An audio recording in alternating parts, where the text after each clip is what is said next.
Magandang araw po. Sana po'y nasa mabuti kayong kalagayan. Ako po ulit si Obet. At ito na po ang pagpapatuloy ng kwento ni Sebio at ang bertud ng gawi-gawin. Ikatatlong tagpo. Pakinggan natin ang kwento. Sa puntong ito, nabaling ang buong atensyon ng angkan ng mahak kay Mang Sebio na nasa muka ni Giwan. Mas lalo pang naglangit-ngitan ang mga ito sa pangingialam ni Mang Sebio. Binitawan nila ang hawak-hawak ng mga batang bibiktimahin sana at hinarap ang huli. Sino ka naman? Kung wala kaming atraso sa'yo, mas mainam na umalis ka na. Umalis ka na lang. Huwag nang mangialam. Asik ng isa sa mga aswang. Dahan-dahang umarko ang labi ni Mang Sebio upang ngumisi. Umawang din ang kanyang mga labi at pumakawala ng nakabibinging halakak at kalaunay napaseryoso sabay paskil ng mukhang handa ng tumugis ng kalaban. Kung umaasa kayong mabibiktima ninyo ang mga batang yan, huwag na, dahil bago nyo pa magawa, durog na kayo sa mga kamay ko. Aba, pikon na wika ng isa pang aswang. Masyado kang madaldal. Kung tutuusin, mas marami kami kumpara sa'yo na nag-iisa. Gusto mo yatang magisa ka namin. Tanda! Lahat sila hindi nagustuhan ng inasta ni Mang Sebio. At dahil dun, napagpasya nilang sugurin ito. Subalit bago pa man sila makasugod, natumba na ang isa sa kanila matapos madaganan ng sibat na may malaking talim. Ang patalim ng gawi-gawin. Saglit pa silang natigilan sa biglaang pagbagsak ng kasamang aswang. Ngunit naging alerto rin at mas lalong pinaigting ang mga panga para mapatay si Mang Sebio. Huwag ninyong hayaan mabuhay ang isang yan! Malakas na saad ng lider ng mahak. Kanya-kanya sa pagsugod ang mga aswang. Nakatuon ang mga nanlilisik na mga mata, matatalim na mga kuko, at nagtutulisan ng mga pangil kay Mang Sebio. Ngunit kahit anong gawin nila, ay hindi nila ito mapatamaan. Pangising-ngising iniilagan lamang sila ni Mang Sebio. Si Giwan kasi na sumanib ay may kakayahan ding mabasa ang mga susunod na galaw ng kalaban. Nagmistula lamang silang naglalaro sa kapatagan. At ikinatuwa iyon ng labis ni Giwan. Nahawakan ni Mang Sebio ang aswang na sumugod sa kanya patalikod. Nahawakan niya ito sa kanang binti. At tanging pagdaing na lamang ang nagawa ng baliin niya ito. At tuluyan nang nahiwalay sa katawan matapos daganan ng sibat. Dalawa na ang nakala sa panig ng mga aswang na siyang labis na ikinagalit ng mga natitira. Sa puntong ito, sabay-sabay na silang sumugod, ngunit wala pa ring binatbat. Ang dalawang aswang na sumalakay ng sabay ay bumangga sa isa't isa matapos umilag ng napakabilis ni Mang Sebio.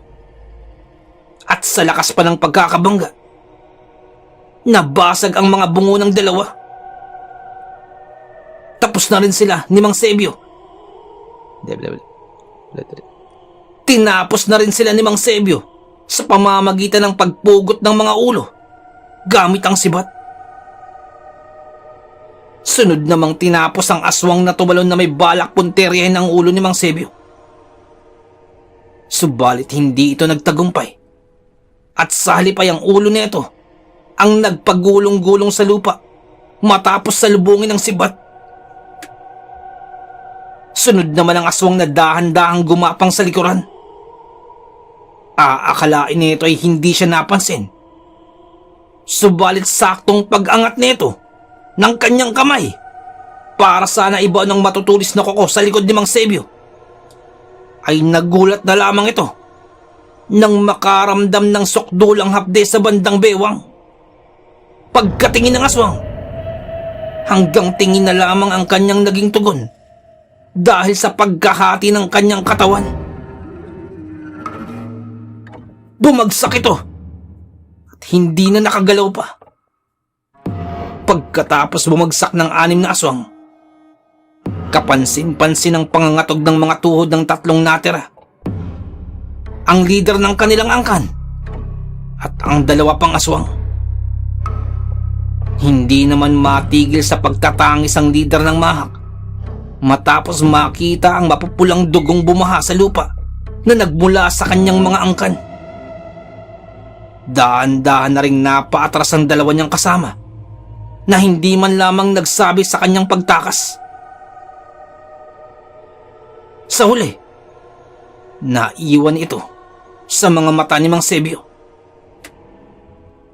Ayun, sino-sino ang nagisa? Nakangising tanong ni Mang Sebio na nasa katauhan pa rin ni Giwan. Nagtunugan ang mga buto sa kamay ng leader ng mahak matapos ikayom ang kanyang mga kamao. Namumuro na rin sa pandinig ni Mang Sebio ang pagtatangisan ng mga ngipin nito sa kalabisang galit. Halos magputukan pa ang mga ugat nito sa noo at sa leeg dahil sa pagpipigil. Tandaan mo ito! Hindi pa tayo tapos. Bulyaw ng mahak at bahagyang umatras. Babalikan kita! Babalikan ka namin sa oras na yun! Sisiguraduhin naming mababaon ka sa sarili mong hukay! At nagmamadali na itong tumalikod at kumaripas ng takbo patungong kagubatan. Ngunit labis na lamang ang pagtataka nito matapos makasalubong si Mang Sebio na nakangising tumatakbo sa kanyang gawi. Nataranta ang mahak na bumalik sa kanyang dinaanan. Subalit paglingon niya, ay kamao ni Mang Sebio ang sumalubong sa kanyang dibdib. Tumilapon ito at sumalpok sa malaking bato sa hindi kalayuan. Sa sobrang lakas pa'y nawasak din ang bato. Nahirapan na sa paggalaw ang aswang matapos bumagsak sa lupa. Natabunan pa ang mga binti nito sa pira-pirasong nawasak na bato. Dahan-dahan na rin itong nag-angat ng tingin matapos mapansin ang mga paa ni Mang Sebio na nasa kanyang harapan na. Kumapit ito sa binti ni Mang Sebio at dahan-dahang tumayo. Subalit napalhod ding muli matapos makatanggap ng hampas sa likuran. Kahit kailan, hindi na kayo nagtanda! Dismayadong turan ni Mang Sebio at hinawakan sa baba ang aswang at saka pinatingala sa kanya. Ayaw ko sa katulad mong aswang eh. Kulang sa isip at walang isip. Matapos sabihin ni Mang Sebio yun, tinapos na niya ang aswang. Ibinao ng hawak na sibat sa katawan nito at sa bibig pinadaan na agad ding tumagos sa kanyang paa. Nangisay ng todo ang aswang habang tumitilamsik kay Mang Sebio ang dugo. Ilang sandali pa, tuluyan na itong nanigas at binawian ng hininga. Iniwanan na ni Mang Sebio ang katawan ng aswang at saka nagmamadaling bumalik sa kinaroroonan ng mga batang biktima. Pagdating niya roon sa ilalim ng pira-pirasong kahoy at plywood, natagpuan niyang 6 na bata, nanginginig at nagtatago. Umiiyak ang mga ito at nanlalamig dala ng matinding takot. Hindi na lang din lumapit si Mang Sebio dahil nasaan yung gawi-gawin siya na merong mukha ni Giwan.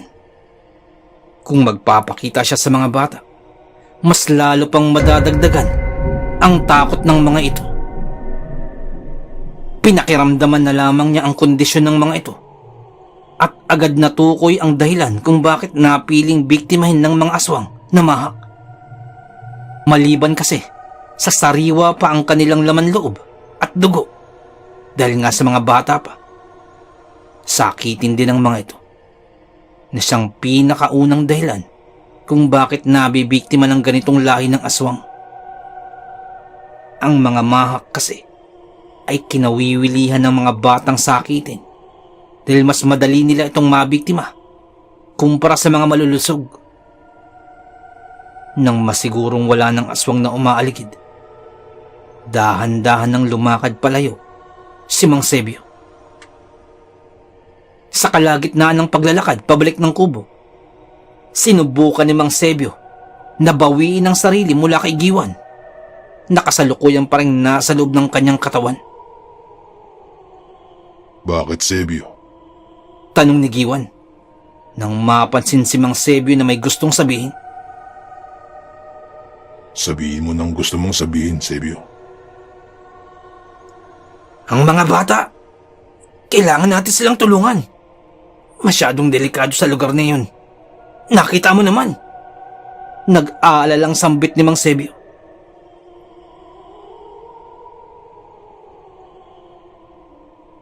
Hindi nagsalita si Giwan. Hindi nag-abalang sumagot. Kinulit pa ito ni Mang Sebio hanggang sa mapasagot niya ito. Hindi na kailangan, Sebio. Hanggang sa pagligtas mula sa aswang lamang ang magagawa natin.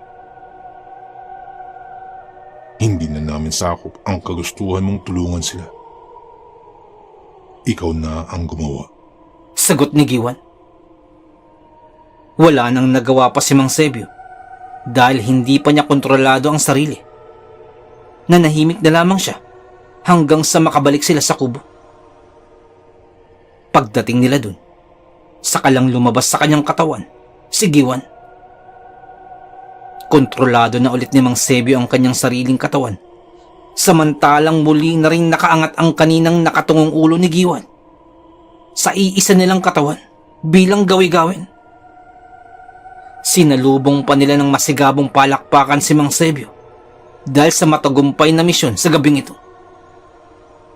At bago pa man makapagsalita ang gawi-gawin, inunahan na sila ni Mang Sebio.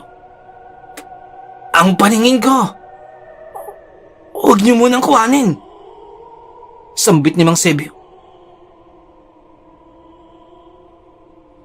Napatahimik ang gawi-gawin at sandaling nag-isip.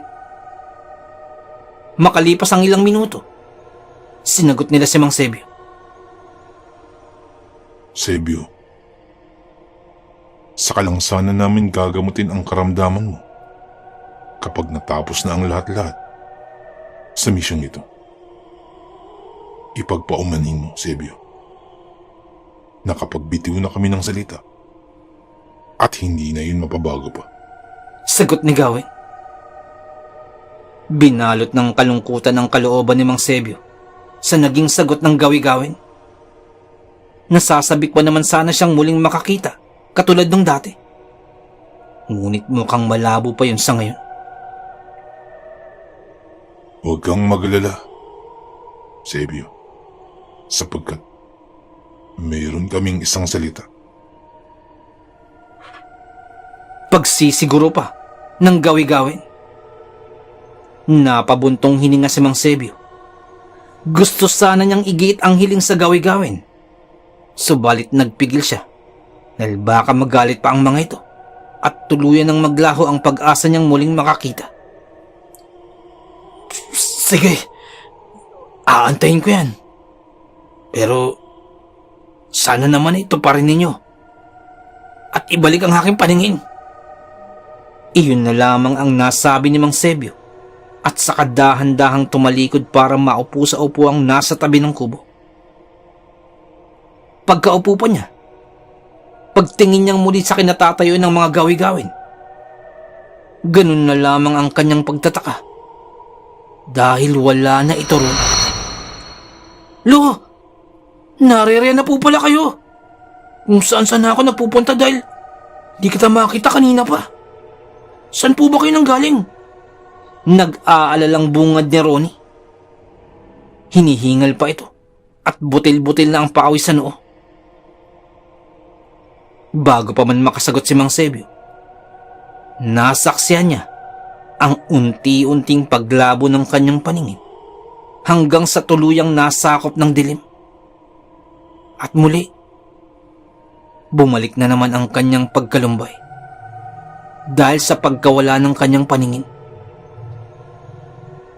Inalalayan na siya ni Ronnie at iginiya sa daan pa uwi. Napapahigpit din ang kanyang kapit sa braso ng apo dahil wala ng tungkod na sana'y susuport sa paglakad. Pag-uwi nila sa bahay, naghapunan sila at saka pumasok na ng kwarto upang makapagpahinga na. Gabing-gabi na rin kasi at tahimik na ang paligid.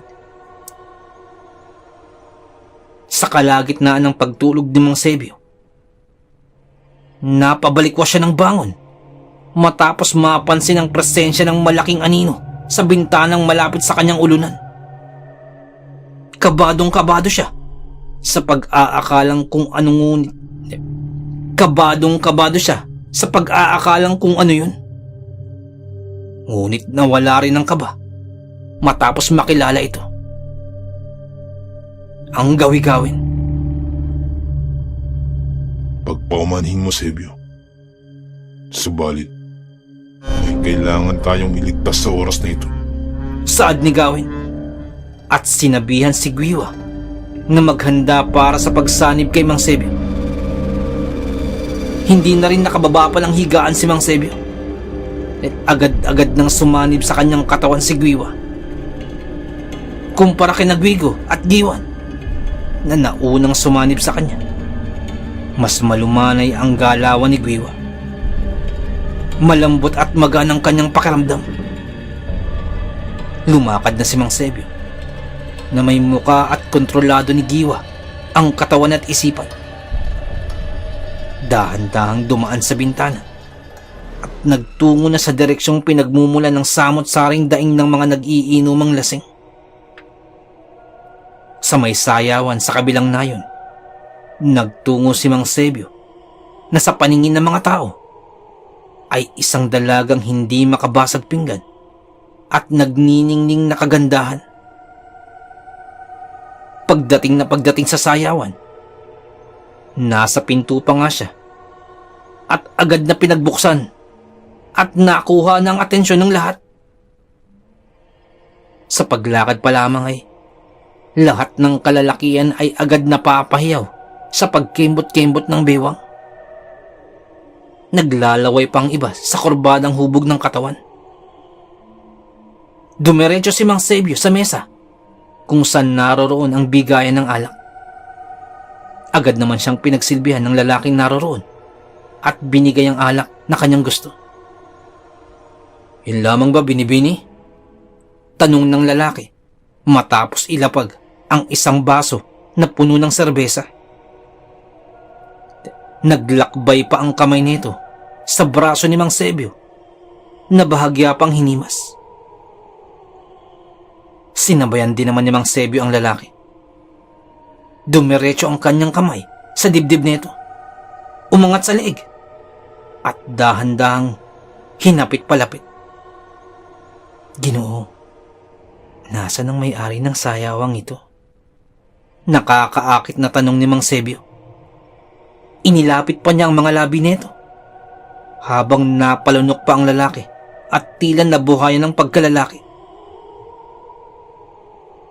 "Kung sasabihin mo, paliligayahin kita ngayong gabi."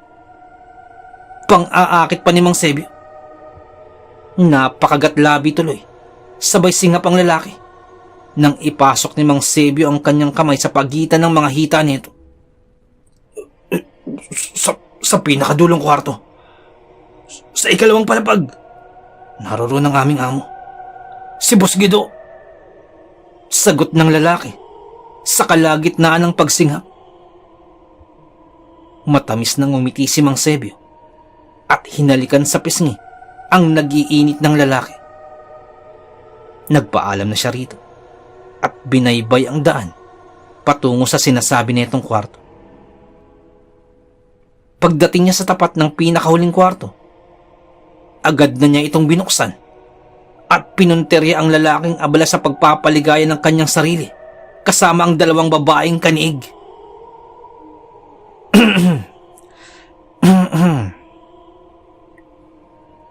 Pagtikim ni Mang Sebio at kinaladkad palabas ang dalawang babaeng walang saplot. Sino ka? Nagtatakang tanong ng lalaki na si Guido Samonte. Ako ang maghahatid sa iyo sa langit ngayong gabi. Sagot ni Mang Sebio at dahan-dahang inilapit ang sarili nito. Kumandong siya sa lalaki at sinimulang halikan ang lalaki sa labi. Subalit sa halip na kaligayahan ang matamasa, unti-unting pagkalagot ng hininga ang natikman.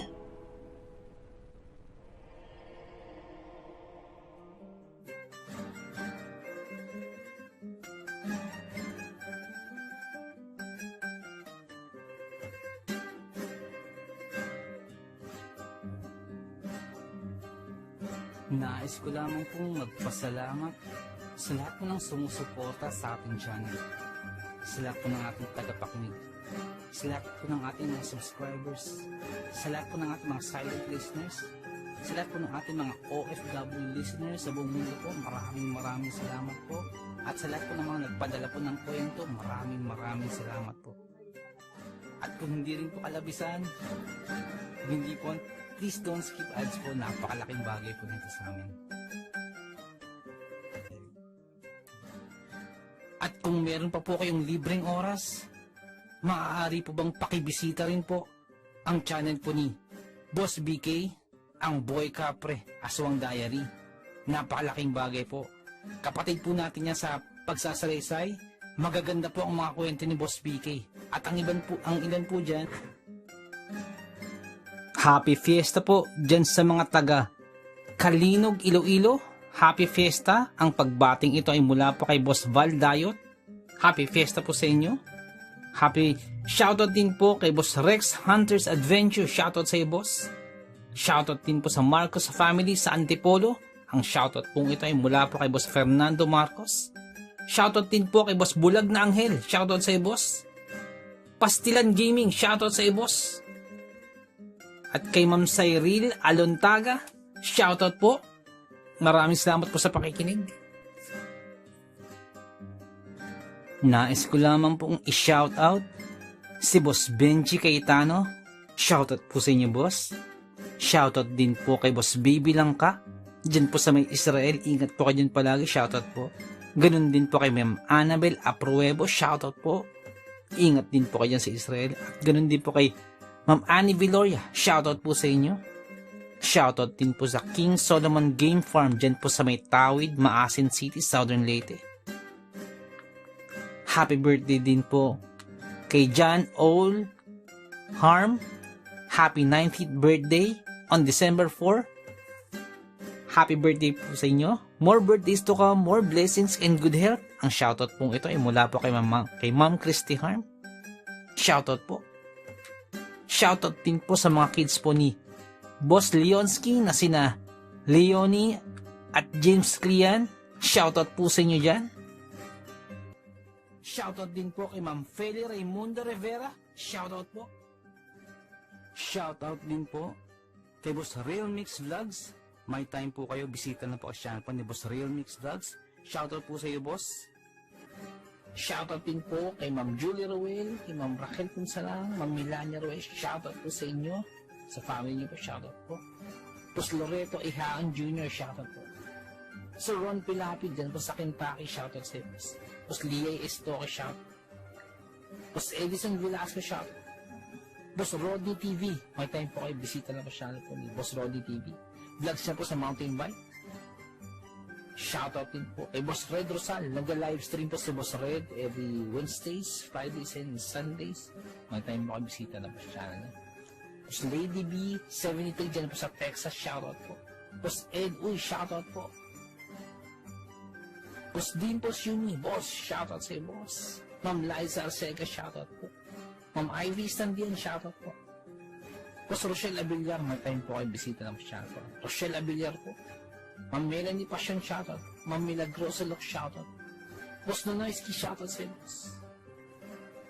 At yung BFF pala ni Ma'am Jane, si Boss Hershey, shoutout sa'yo. Boss Miles, shoutout po. Boss Lord Oliva, shoutout po. Boss Rexy Ann, shoutout po. Boss Jesse Joshua Castillo, shoutout po. Ma'am Maya Flores, shoutout po. Boss Queenie, shoutout po. Boss Alberto Liano, shoutout po. Ma'am Michelle Cedron, shoutout po. Ma'am Susan De Los Santos, shoutout po. Boss Ron and Ma'am Lenny Fish, shoutout po sa inyo. Sir Reynaldo Silong, shoutout po. Ma'am Charlene Gumansing, shoutout po. Boss Psychic Scorpio, shoutout po. Ma'am Marianita FL, shoutout po. Boss James Channel, may time po kayo bisita ng channel po ni Boss James. Ma'am Maribel Salcedo, shoutout po. Boss Vinci Maya, boss, shoutout po. Boss Leonardo Manalo, shoutout po. Boss Uni Cotton TV, shoutout sa boss. May time po kayo bisita ng channel, Uni Cotton TV. Boss Yoreski Escalona, shoutout sa boss. Boss Jopay Bertuto, boss, shoutout sa iyo. Ate Peng, shoutout po.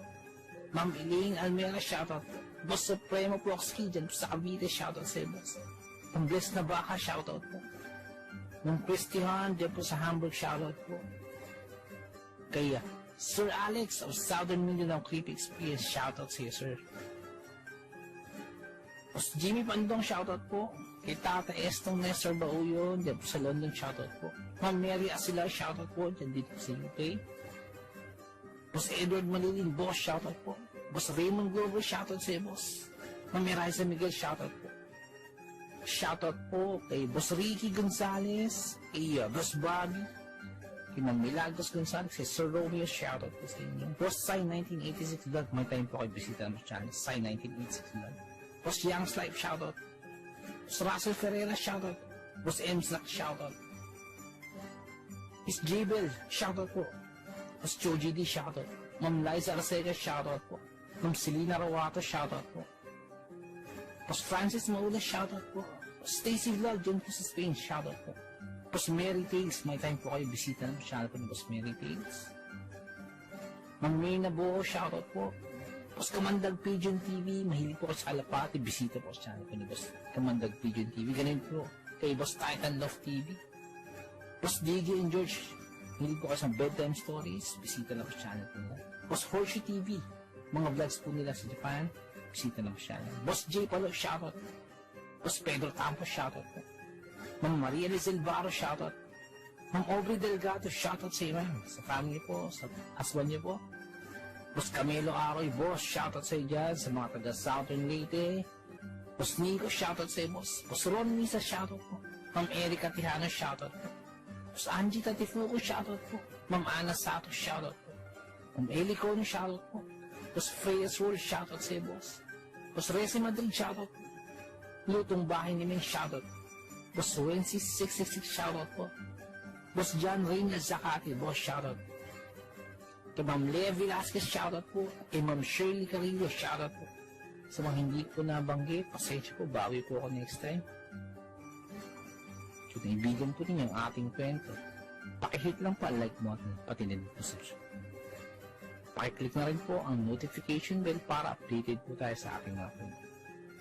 Kung may nais po kayong sabihin, pakiliwan lang po sa ating comment section. Maraming salamat.